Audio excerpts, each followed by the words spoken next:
Lalu detik-detik jadi menit, sampai menit menjadi jam.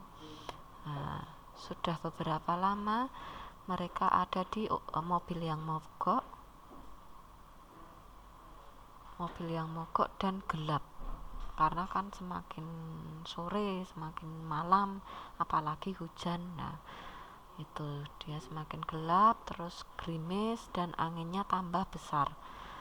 Nah, itu sampai tiba-tiba kaca yang ada di mobil yang paling belakang itu biar terlihat terang. Terangnya itu lalu sampai ke kaca bagian depan. Nah, terus menyorot di dalam mobil tadi. Semuanya itu mereka menoleh ke arah belakang. Yang ada di belakang itu dia mengintip. Nah, mengintip dari kaca.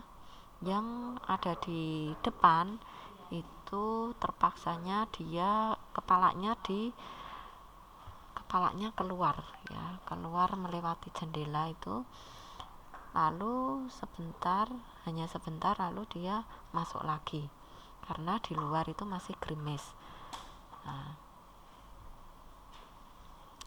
lalu setelah dia masuk ke dalam, terus dia silo, kakinya silo sampai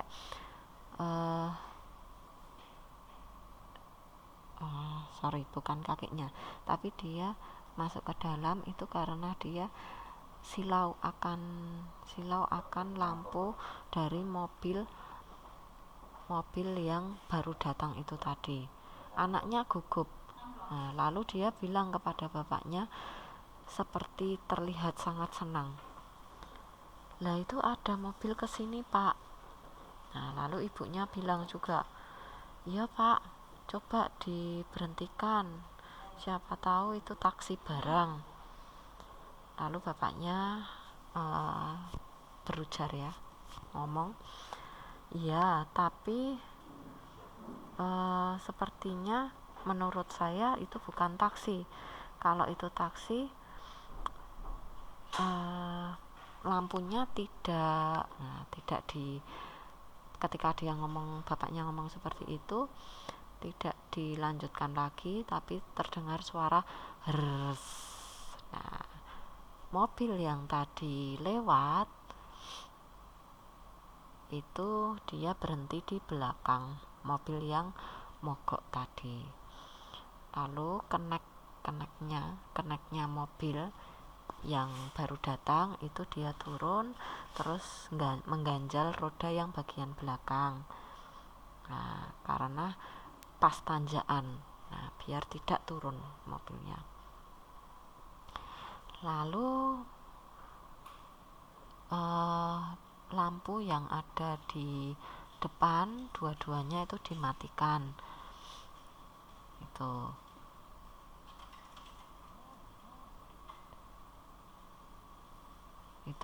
jadi intinya lampu dua-duanya dimatikan. Lalu sopirnya turun menghampiri mobil yang tadi mogok. Walaupun saat itu masih gerimis, tetapi tidak dirasakan oleh sopirnya. Semakin dekat, sopirnya lalu bertanya dengan andap asor itu, dengan ramah, dengan rendah hati, ada apa Ndoro berhenti di sini? Nah, sopirnya tanya seperti itu. Nah, terus lelaki yang tadi ada di mobil yang mogok tadi lalu turun dari mobilnya dan memperhatikan orang yang tadi bertanya, sopir yang tadi bertanya. Dia seperti takut untuk menjawab pertanyaan dari sopirnya itu, karena bahasanya, sopirnya menggunakan bahasa yang sangat halus. Karena orangnya atau sopirnya itu badannya besar, tapi dia punya unggah-ungguh, punya sopan santun.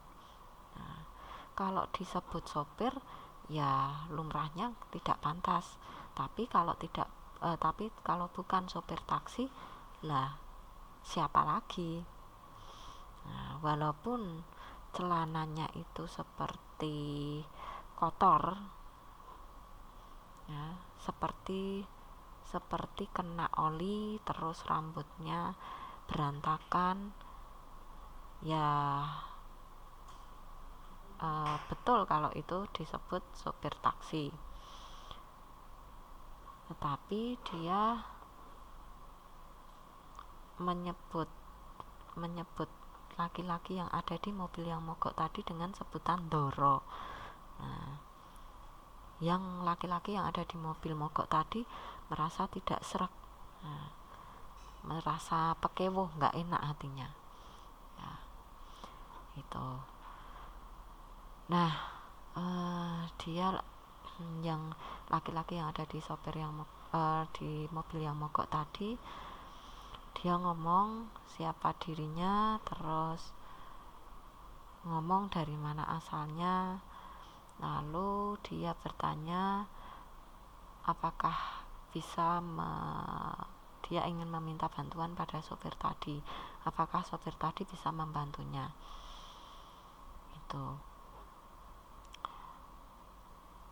Lalu yang laki-laki yang ada di mobil mogok tadi, dia bilang, rewel, mogok, tidak mau jalan. Nah, si sopir tanya, yang rewel apanya, Ndoro? Nah, lalu bapaknya yang ada di mobil mogok bilang, saya tidak tahu. Nah, apakah saya boleh melihat? Kalau saya bisa membenarkan, memperbaiki. Lalu bapaknya bilang, oh lah silahkan, kebetulan sekali. Nah, lalu selama sopir bekerja, yang istrinya yang tadi mobilnya mogok, nah, istrinya dan anaknya yang ada di belakang, itu mereka punya harapan besar bisa lepas dari kesusahannya. Lalu si sopir ngomong, Kasna, nah, ya saya, coba buka, ini semua dibuka. Nggih, iya. Nah, lalu setelah semua dibuka, lalu dilihat lampu mobil yang ada di belakang tadi disenteri di mobil yang tadi mogok, di mesin mobil yang mogok tadi. Nah, lalu dia melihat, ya tidak terlalu terang ya, tidak terlalu terang. Lalu ngomong ke laki-laki yang punya mobil yang mogok tadi, apakah semuanya sudah bersih, Ndoro? Nah, lalu yang laki-laki tadi bilang, kalau tentang kebersihan itu saya tanggung jawab, saya yakin sudah bersih, tetapi renggang dan rapatnya setelan mesin saya tidak tahu, karena dari dulu itu saya tidak pernah memperbaiki tentang mesin, tidak pernah disenggol. Nah, lalu sopirnya ngomong, bab renggang rapatnya itu menurut saya sudah cukup, semuanya sudah saya lihat. Nah, lalu bapaknya bilang, memang kemarin itu juga nggak mau juga tidak rewel. Nah, itu. Terus sopirnya tanya, selingernya di mana, Ndoro? Nah, ini di sini. Lalu dia memperlihatkan di bak depan.